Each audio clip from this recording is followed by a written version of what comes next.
Essay on Compensation by Ralph Waldo Emerson, 1841.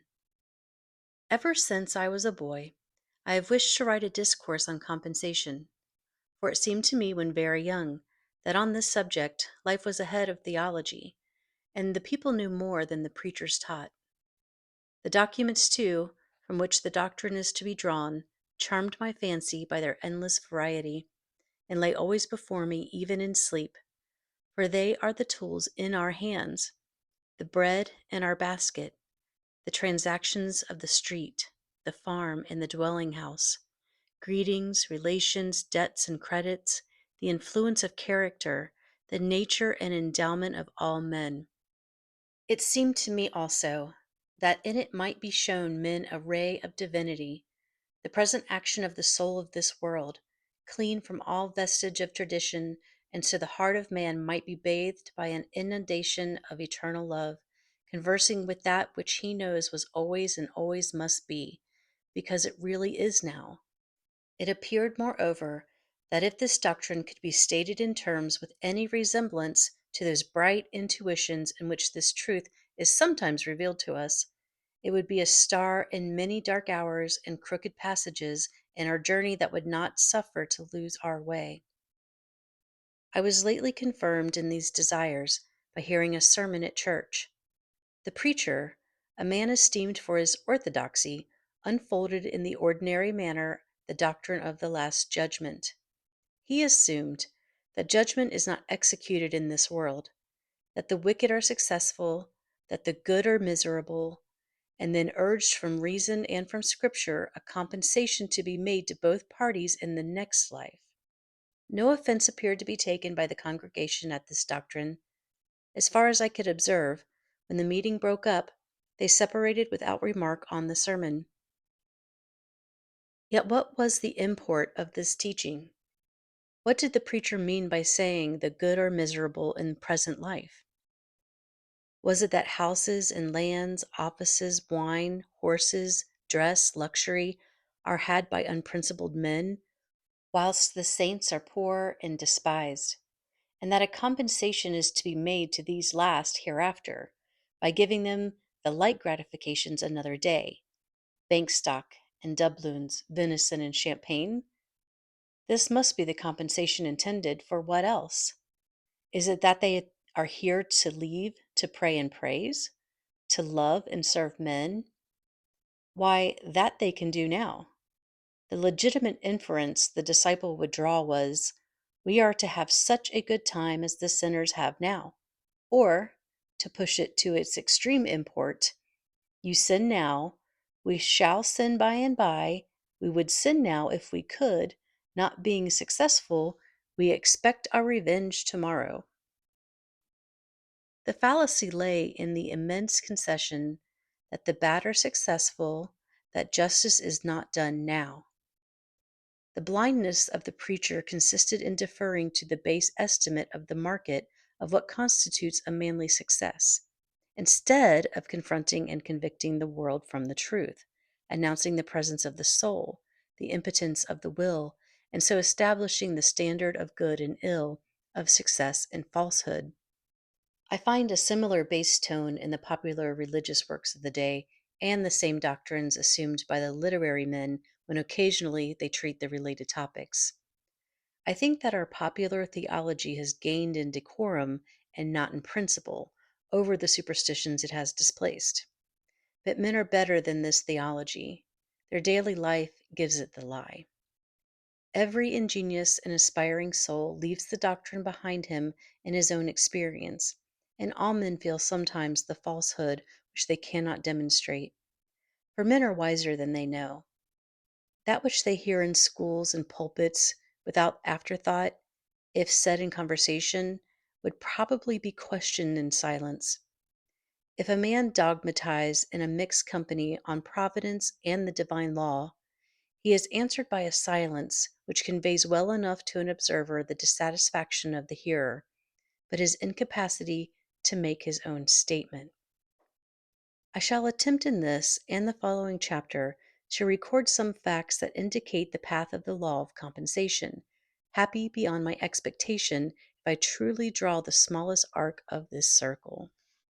Polarity, or action and reaction, we meet in every part of nature, in darkness and in light, in heat and cold, in the ebb and flow of waters, in male and female, in the inspiration and expiration of plants and animals, in the equation of quantity and quality in the fluids of the animal body, in the systole and diastole of the heart, in the undulations of fluids and of sound, in the centrifugal and centripetal gravity, in electricity, galvanism, and chemical affinity. Superinduce magnetism at one end of the needle, the opposite magnetism takes place at the other end. If the south attracts, the north repels. To empty here, you must condense there. An inevitable dualism bisects nature so that each thing is a half and suggests another thing to make it whole, as spirit, matter, man, woman, odd, even, subjective, objective, in, out, upper, under, motion, rest, yea, nay. Whilst the world is thus dual, so is every one of its parts. The entire system of things gets represented in every particle. There is somewhat that resembles the ebb and flow of the sea, day and night, man and woman, in a single needle of the pine, in a kernel of corn, in each individual of every animal tribe. The reaction so grand in the elements is repeated within these small boundaries. For example, in the animal kingdom, the physiologist has observed that no creatures are favorites, but a certain compensation balances every gift and every defect. A surplusage given to one part is paid out of a reduction from another part of the same creature. If the head and neck are enlarged, the trunk and extremities are cut short. The theory of mechanic forces is another example.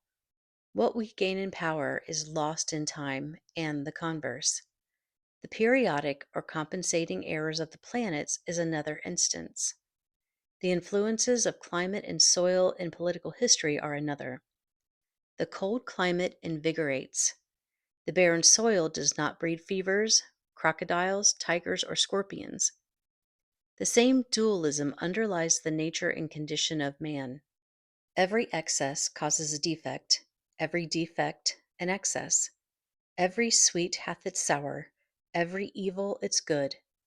Every faculty which is a receiver of pleasure has an equal penalty put on its abuse. It is to answer for its moderation with its life. For every grain of wit, there is a grain of folly. For everything you have missed, you have gained something else, and for everything you gain, you lose something. If riches increase, they are increased that use them. If the gatherer gathers too much, nature takes out of the man what she puts into his chest, swells the estate, but kills the owner. Nature hates monopolies and exceptions. The waves of the sea do not more speedily seek a level from their loftiest tossing than the varieties of condition tend to equalize themselves. There is always some leveling circumstance that puts down the overbearing, the strong, the rich, the fortunate, substantially on the same ground with all others. Is a man too strong and fierce for society, and by temper and position a bad citizen, a morose ruffian with a dash of the pirate in him, nature sends him a troop of pretty sons and daughters who are getting along in the dames' classes at the village school, and love and fear for them smooths his grim scowl to courtesy. Thus she contrives to itinerate the granite and felspar, takes the boar out and puts the lamb in, and keeps her balance true. The farmer imagines power and place are fine things, but the president has paid dear for his White House. It has commonly cost him all his peace and the best of his manly attributes. To preserve for a short time so conspicuous an appearance before the world, he is content to eat dust before the real masters who stand erect behind the throne. Or do men desire the more substantial and permanent grandeur of genius? Neither has this an immunity. He who by force of will or of thought is great and overlooks thousands has the charges of that eminence. With every influx of light comes new danger. Has he light? He must bear witness to the light, and always outrun that sympathy which gives him such a keen satisfaction by his fidelity to the new revelations of the incessant soul. He must hate father and mother, wife and child. Has he all that the world loves and admires and covets? He must cast behind him their admiration and afflict them by faithlessness to his truth, and become a byword and a hissing. The law writes the laws of cities and nations. It is in vain to build a plot or combine against it. Things refuse to be mismanaged long. Though no checks to a new evil appear, the check exists and will appear. If the government is cruel, the governor's life is not safe. If you tax too high, the revenue will yield nothing. If you make the criminal code sanguinary, juries will not convict. If the law is too mild, private vengeance comes in. If the government is a terrific democracy, the pressure is resisted by an overcharge of energy in the citizen, and life glows with a fiercer flame. The true life and satisfactions of men seem to elude the utmost rigors or felicities of condition, and to establish themselves with great indifferency under all varieties of circumstances. Under all governments, the influence of character remains the same, in Turkey and in New England about alike. Under the primeval despots of Egypt, history honestly confesses that man must have been as free as culture could make him. These appearances indicate the fact that the universe is represented in every one of its particles. Everything in nature contains all the powers of nature. Everything is made of one hidden stuff. As the naturalist sees one type under every metamorphosis, and regards a horse as a running man, a fish as a swimming man, a bird as a flying man, a tree as a rooted man. Each new form repeats not only the main character of the type, but part for part all the details, all the aims, furtherances, hindrances, energies, and whole system of every other. Every occupation, trade, art, transaction is a compend of the world, and a correlative of every other. Each one is an entire emblem of human life, of its good and ill, its trials, its enemies, its course, and its end. And each one must somehow accommodate the whole man and recite all his destiny. The world globes itself in a drop of dew. The microscope cannot find the animalcule, which is less perfect for being little. Eyes, ears, taste, smell, motion, resistance, appetite, and organs of reproduction that take hold on eternity, all find room to consist in the small creature. So do we put our life into every act?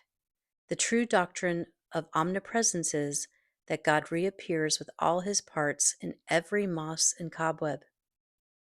The value of the universe contrives to throw itself into every point.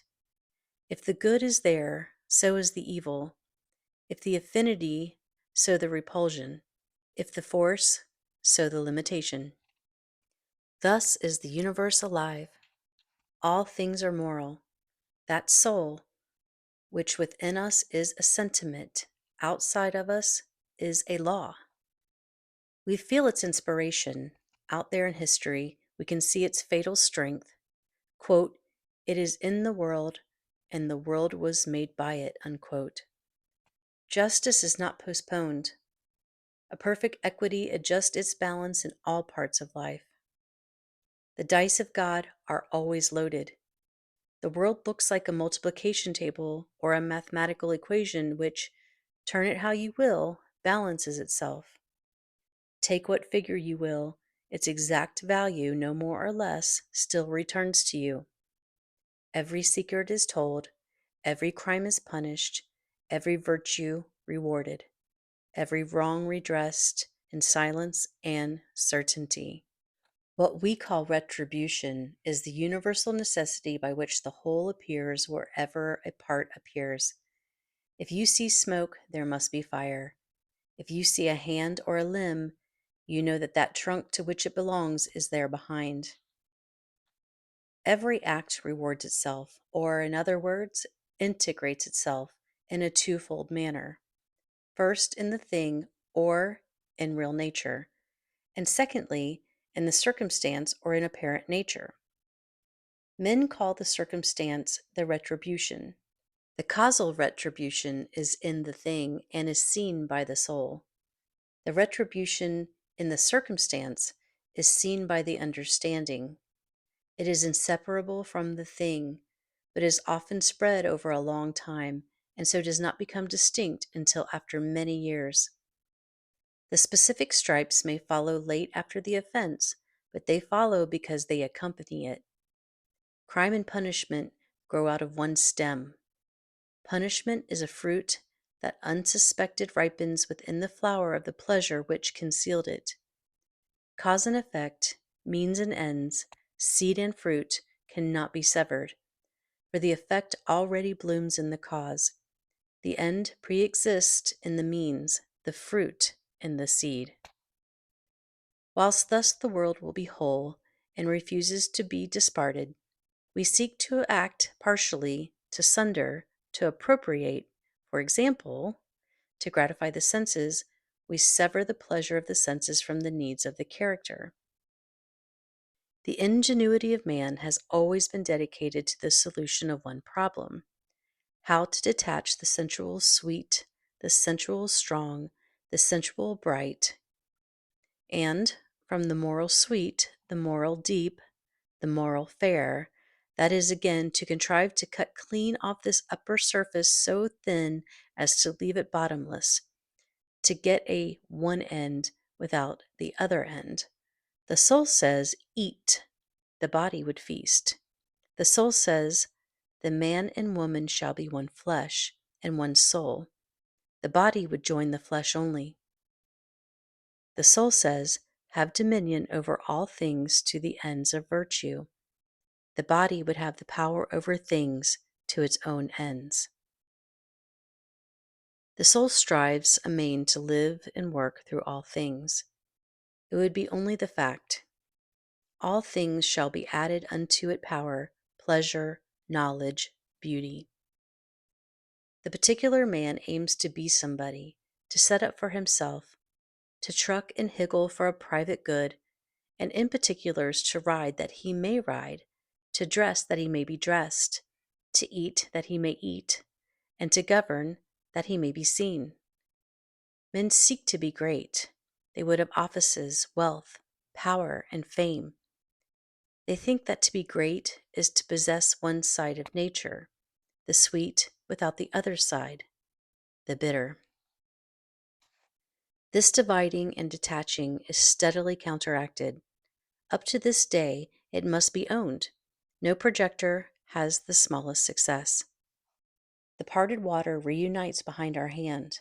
Pleasure is taken out of pleasant things, profit out of profitable things, power out of strong things, as soon as we seek to separate them from the whole. We can have no more have things and get the sensual good by itself than we can get an inside that shall have no outside, or a light without a shadow. Drive out nature with a fork, she comes running back. Life invests itself with inevitable conditions, which the unwise seek to dodge, which one and another brags that he does not know, that they do not touch him. But the brag is on his lips, the conditions are in his soul. If he escapes them in one part, they attack him in another more vital part. If he has escaped them in form and in appearance, it is because he has resisted his life and fled from himself, and the retribution is so much death.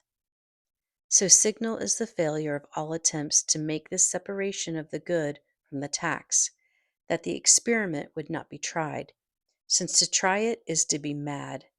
But for the circumstance that when the disease began in the will of rebellion and separation, the intellect is at once infected, so that the man ceases to see God whole in each object, but is able to see the sensual allurement of an object and not see the sensual hurt.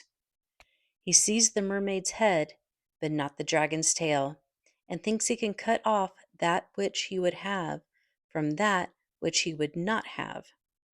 How secret art thou who dwellest in the highest heavens in silence, O thou only great God, sprinkling with an unwearied providence certain penal blindnesses upon such as have unbridled desires.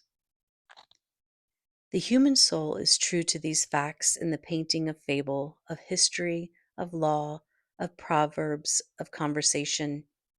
It finds a tongue in literature unawares. Thus the Greeks called Jupiter supreme mind, but having traditionally ascribed to him many base actions, they involuntarily made amends to reason by tying up the hands of so bad a god. He is made as helpless as a king of England.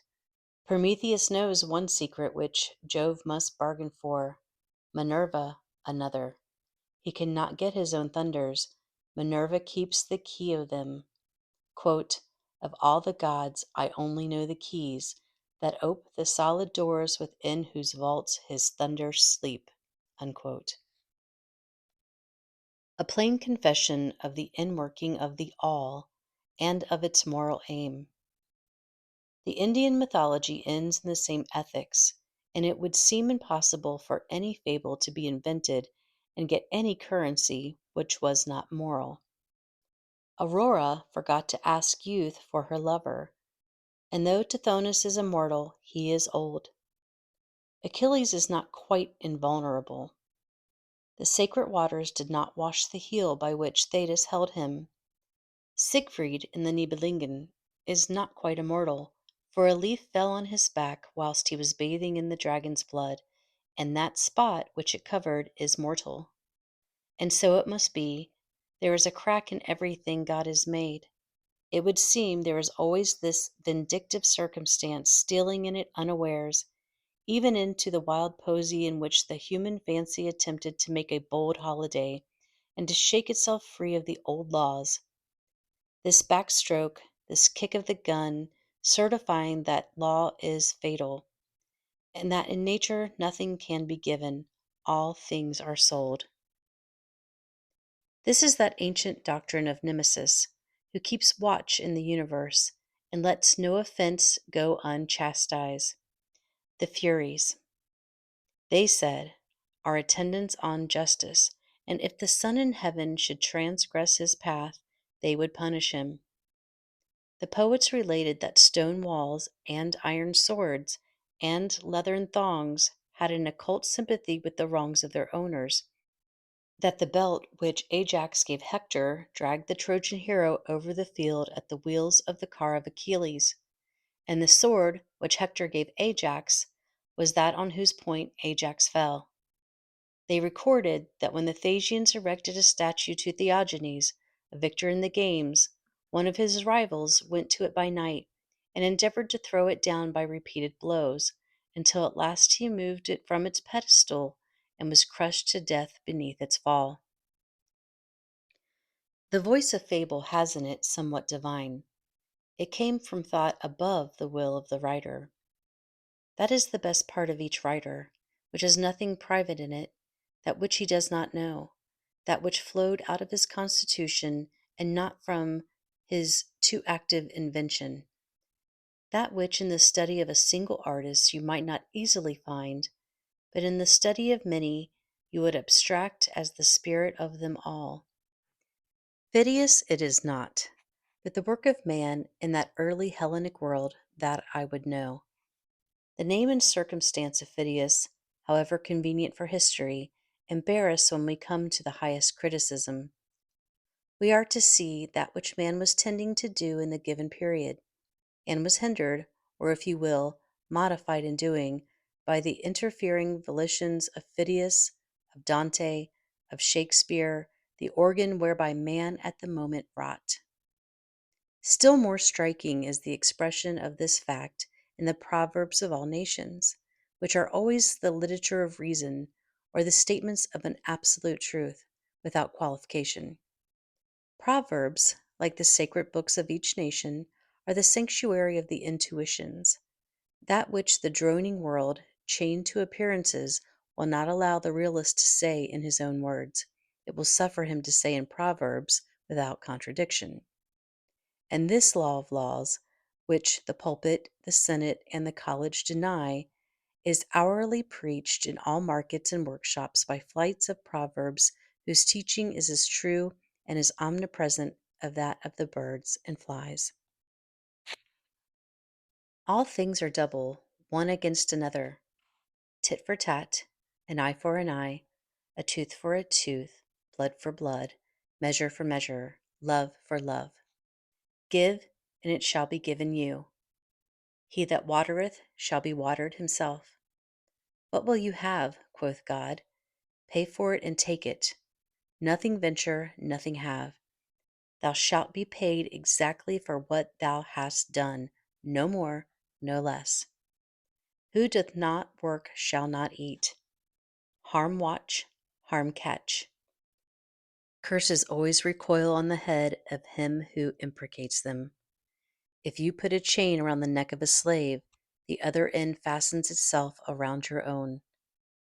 Bad counsel confounds the adviser. The devil is an ass. It is thus written, because it is thus in life. Our action is overmastered and characterized above our will by the law of nature. We aim at a petty and quiet aside from the public good, but our act arranges itself by irresistible magnetism in a line with the poles of the world. A man cannot speak, but he judges himself. With his will or against his will, he draws his portrait to the eye of his companions by every word. Every opinion reacts on him who utters it. It is a thread ball thrown at a mark, but the other end remains in the thrower's bag. Or rather, it is a harpoon hurled at the whale, unwinding, as it flies, a coil of cord in the boat, and if the harpoon is not good, or not well thrown, it will go nigh to cut the steersman in twain, or to sink the boat. You cannot do wrong without suffering wrong. No man ever had a point of pride that was not injurious to him, said Burke. The exclusive in fashionable life does not see that he excludes himself from enjoyment in the attempt to appropriate it. The exclusionist in religion does not see that he shuts the door of heaven on himself in striving to shut out others. Treat men as pawns and ninepins, and you shall suffer as well as they. If you leave out their heart, you shall lose your own. The senses would make things of all persons, of women, of children, of the poor. The vulgar proverb, I will get it from his purse or get it from his skin, is sound philosophy. All infractions of love and equity in our social relations are speedily punished. They are punished by fear. Whilst I stand in simple relations to my fellow man, I have no displeasure in meeting him. We meet as water meets water, or as two currents of air mix with perfect diffusion and interpenetration of nature. But as soon as there is any departure from simplicity and attempted halfness, or good for me that is not good for him, my neighbor feels the wrong. He shrinks from me as far as I have shrunk from him. His eyes no longer seek mine. There is war between us. There is hate in him and fear in me. All the old abuses in society, universal and particular, all unjust accumulations of property and power, are avenged in the same manner. Fear is an instructor of great sagacity and the herald of all revolutions. One thing he teaches, that there is rottenness where he appears. He is a carrion crow, and though you have not seen well what he hovers for, there is death somewhere. Our property is timid, our laws are timid, our cultivated classes are timid. Fear for ages has bodied and mowed and gibbered our government and property. That obscene bird is not there for nothing. He indicates great wrongs, which must be revised. Of the like nature is that expectation of change which instantly follows the suspension of our voluntary activity. The terror of cloudless noon, the emerald of Polycrates, the awe of prosperity, the instinct which leads every generous soul to impose on itself tasks of a noble asceticism and vicarious virtue, are the tremblings of the balance of justice through the heart and mind of man. Experienced men of the world know very well that it is best to pay scot and lot as they go along, and that a man often pays dear for a small frugality. The borrower runs in his own debt. Has a man gained anything who has received 100 favors and rendered none? Has he gained by borrowing through indolence or cunning his neighbor's wares or horses or money? There arises on the deed the instant acknowledgment of benefit on the one part and of the debt on the other, that is, of superiority and inferiority. The transaction remains in the memory of himself and of his neighbor, and every new transaction alters, according to its nature, their relation to each other. He may soon come to see that he had better have broken his own bones than to have ridden in his neighbor's coach, and that the highest price he can pay for a thing is to ask for it. A wise man will extend this lesson to all parts of his life, and know that it is the part of prudence to face every claimant and pay every just demand on your time, your talents, or your heart. Always pay, for first or last you must pay your entire debt. Persons and events may stand for a time between you and justice, but it is only a postponement. You must pay at last your own debt. If you are wise, you will dread a prosperity which only loads you with more. Benefit is the end of nature, but for every benefit which you receive, a tax is levied. He is great who confers the most benefits. He is base, and that is the one base thing in the universe, to receive favors and render none. In the order of nature, we cannot render benefits to those from whom we receive them or only seldom. But the benefit we receive must be rendered again, line for line, deed for deed, cent for cent, to somebody. Beware of too much good staying in your hand. It will fast corrupt and worm worms. Pay it away quickly in some sort. Labor is watched over by the same pitiless laws. Cheapest, says the prudent, is the dearest labor. What we buy in a broom, a mat, a wagon, a knife, is some application of good sense to a common want. It is best to pay in your land a skillful gardener, or to buy some good sense applied to gardening, in your sailor, good sense applied to navigation, in the house, good sense applied to cooking, sewing, serving, in your agent, good sense applied to accounts and affairs. So do you multiply your presents, or spread yourself throughout your estate? But because of the dual constitution of things, in labor as in life, there can be no cheating.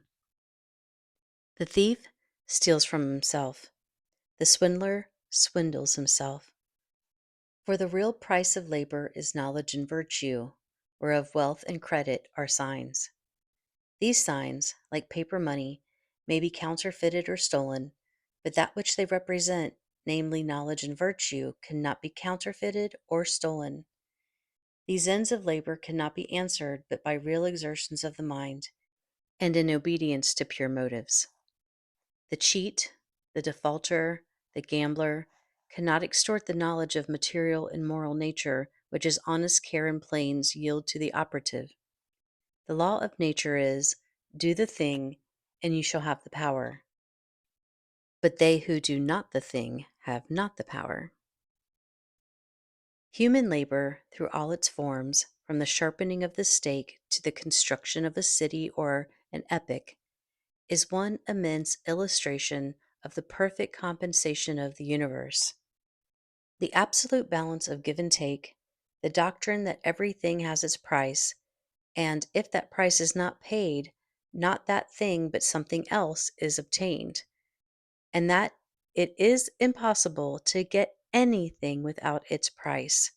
is not less sublime in the columns of a ledger than in the budgets of states and the laws of light and darkness, and all the action and reaction of nature. I cannot doubt that the high laws which each man sees implicated in those processes with which he is conversant, the stern ethics which sparkle on his chisel edge, which are measured out by his plumb and foot rule, which stand as manifest in the footing of the shop bill as in the history of a state, do recommend to him his trade, and though seldom named, exalt his business to his imagination. The league between virtue and nature engages all things to assume a hostile front to vice. The beautiful laws and substances of the world persecute and whip the traitor. He finds that things are arranged for truth and benefit, but there is no den in the wide world to hide a rogue. Commit a crime, and the earth is made of glass. Commit a crime, and it seems as if a coat of snow fell on the ground, such as reveals in the woods in the track of every partridge and fox and squirrel and mole. You cannot recall the spoken word. You cannot wipe out the foot track. You cannot draw up the ladder so as to leave an inlet or clue. Some damning circumstance always transpires. The laws and substances of nature, water, snow, wind, gravitation, become penalties to the thief. On the other hand, the law holds with equal sureness for all right action. Love, and you shall be loved. All love is mathematically just, as much as two sides of an algebraic equation. The good man has absolute good, which like fire turns everything into its own nature, so that you cannot do him any harm. But as the royal armies sent against Napoleon, when he approached, cast down their colors and from enemies became friends, so disasters of all kinds, as sickness, offense, poverty, prove benefactors. Quote, winds blow and waters roll, strength to the brave, and power and deity, yet in themselves are nothing. Unquote. The good are befriended even by weakness and defect.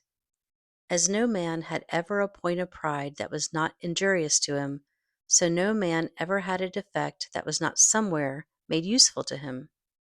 The stag in the fable admired his horns and blamed his feet, but when the hunter came, his feet saved him, and afterwards, caught in the thicket, his horns destroyed him. Every man in his lifetime needs to think his faults. As no man thoroughly understands a truth until he has contended against it, so no man has a thorough acquaintance with the hindrances or talents of men until he has suffered from the one and seen the triumph of the other over his own want of the same. He has a defect of temper that unfits him to live in society. Thereby he is driven to entertain himself alone and acquire habits of self-help, and thus, like the wounded oyster, he mends his shell with a pearl.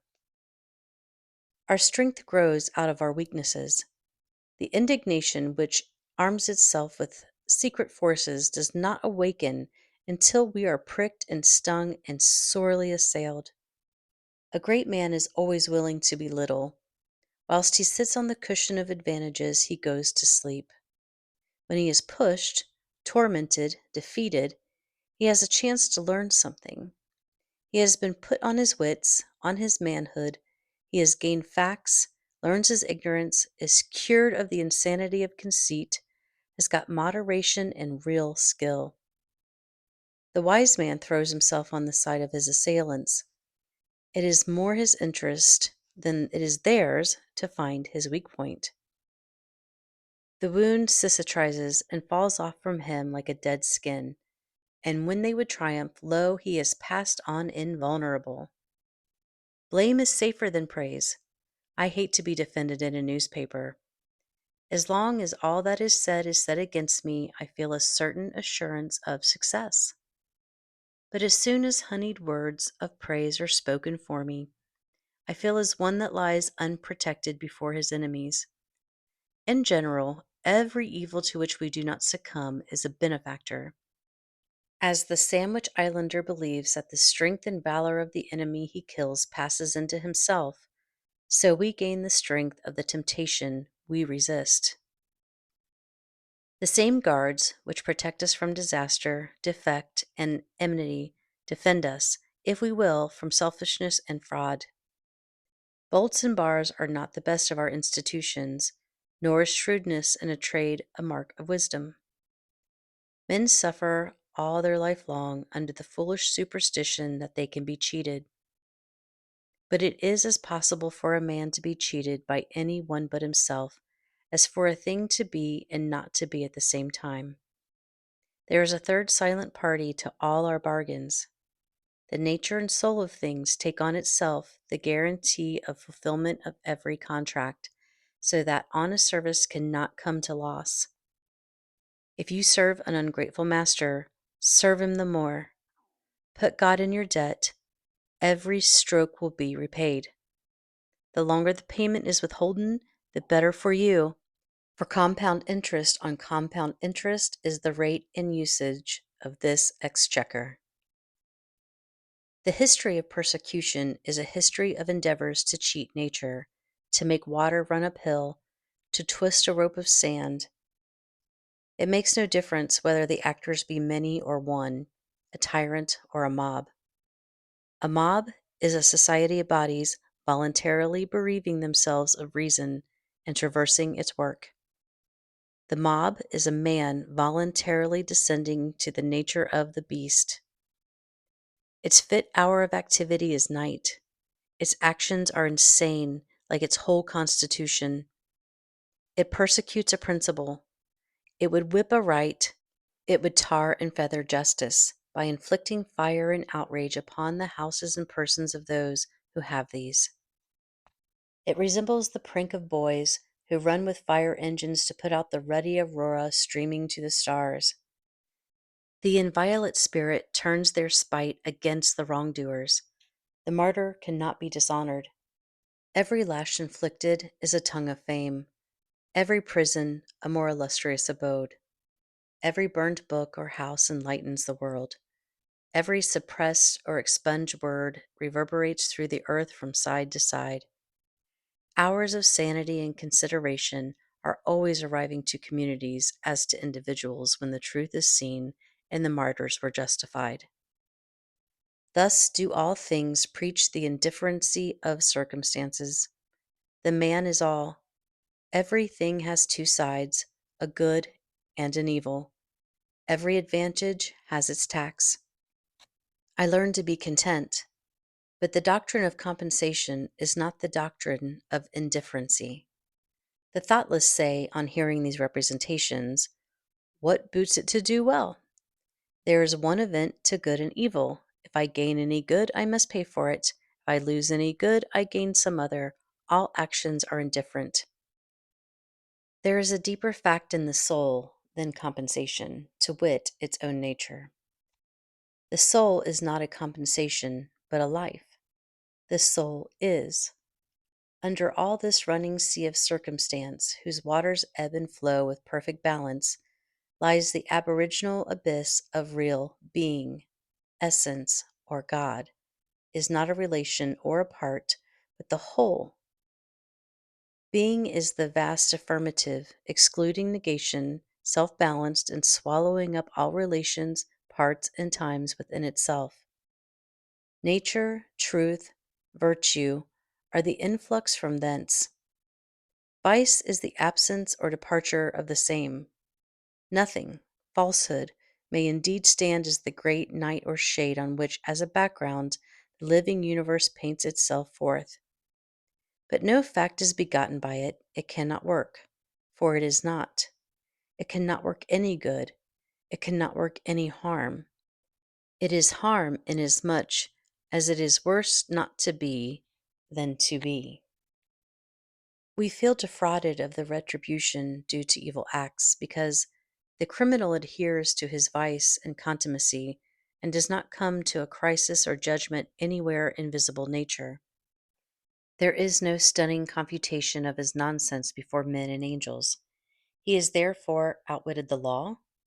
Inasmuch as he carries the malignity and the lie with him, he so far deceases from nature. In some manner there will be a demonstration of the wrong to the understanding also, but should we not see it, this deadly deduction makes square the eternal account. Neither can it be said, on the other hand, that the gain of rectitude must be brought by any loss. There is no penalty to virtue, no penalty to wisdom. They are proper additions of being. In a virtuous action, I properly am in a virtuous act. I add to the world. I plant into deserts conquered from chaos and nothing, and see the darkness receding on the limits of the horizon. There can be no excess to love, none to knowledge, none to beauty. When these attributes are considered in the purest sense, the soul refuses limits and always affirms an optimism, never a pessimism. His life is a progress and not a station. His instinct is trust. Our instinct uses more and less in application to man of the presence of the soul and not of its absence. The brave man is greater than the coward. The true, the benevolent, the wise, is more a man and not less than the fool and knave. There is no tax on the good of virtue, for that is the incoming of God Himself, our absolute existence, without any comparative. Material good has its tax, and if it came without desert or sweat, has no root in me, and the next wind will blow it away. But all the good of nature is the soul's, and may be had if paid for in nature's lawful coin, that is, by labor which the heart and the head allow. I no longer wish to meet a good I do not earn. For example, to find a pot of buried gold, knowing that it brings with it new burdens. I do not wish more external goods, neither possessions, nor honors, nor powers, nor persons. The gain is apparent, the tax is certain. But there is no tax on the knowledge that the compensation exists, and that it is not desirable to dig up the treasure. Herein I rejoice with a serene, eternal peace. I contract the boundaries of possible mischief. I learn the wisdom of Saint Bernard. Nothing can work me damage except myself. The harm that I sustain I carry about me, and never am a real sufferer but by my own fault. In the nature of the soul, it is the compensation for the inequalities of condition. The radical tragedy of nature seems to be the distinction of more and less. How can less not feel the pain? How not feel indignation or malevolence towards more? Look at those who have less faculty, and one feels sad, and knows not well what to make of it. He almost shuns their eye. He fears they will upbraid God. What should they do? It seems a great injustice. But see the facts nearly, and these mountainous inequalities vanish. Love reduces them, as the sun melts the iceberg in the sea. The heart and soul of all men being one, this bitterness of his and mine ceases. His is mine. I am my brother, and my brother is me. If I feel overshadowed and outdone by great neighbors, I can yet love, I can still receive, and he that loveth maketh his own grandeur he loves. Thereby I make the discovery that my brother is my guardian, acting for me with the friendliest designs, and the estate I so admired and envied is my own. It is the nature of the soul to appropriate all things. Jesus and Shakespeare are fragments of the soul, and by love I conquer and incorporate them in my own conscious domain. His virtue, is not that mine? His wit, if it cannot be made mine, is it not wit? Such also is the natural history of calamity. The changes which break up at short intervals the prosperity of men are advertisements of a nature whose law is growth.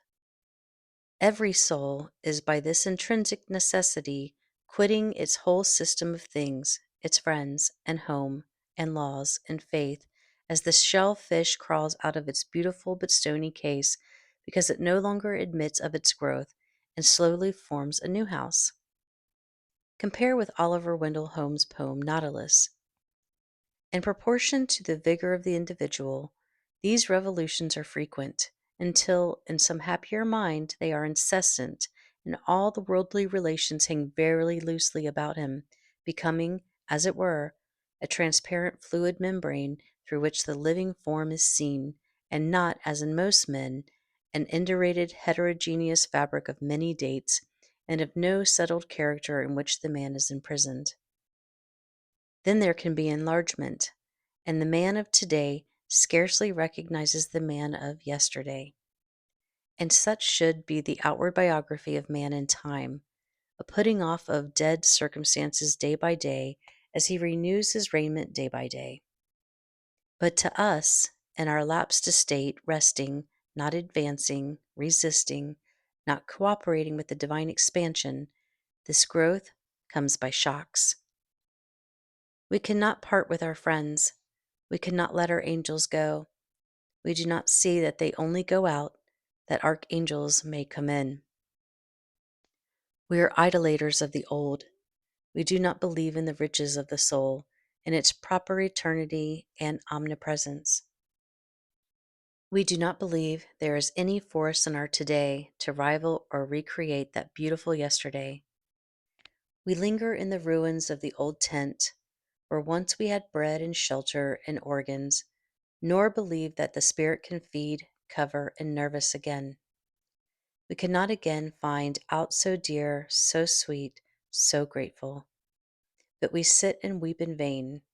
The voice of the Almighty saith, "Up and onward for evermore." We cannot stay amid the ruins, neither will we rely on the new, and so we walk ever with reverted eyes, like those monsters who look backwards. And yet, the compensations of calamity are made apparent to the understanding also, after long intervals of time. A fever, a mutilation, a cruel disappointment, a loss of wealth, a loss of friends, seems at the moment unpaid loss and unpayable. But the sure years reveal the deep remedial force that underlies all facts.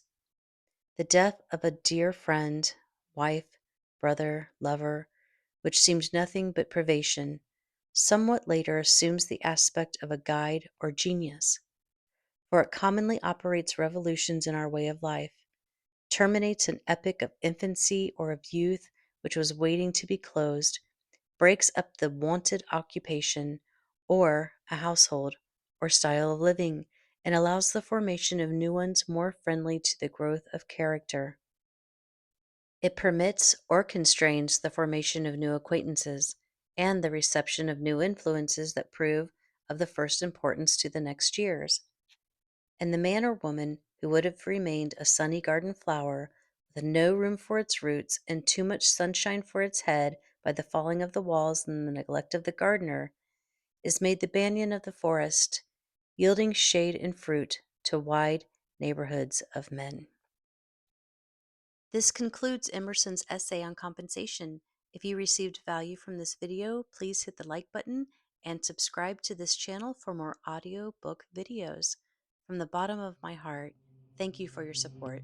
I'm sending you oceans of love and peace, and I'm wishing you success in all your life missions and purposes. Until we meet again.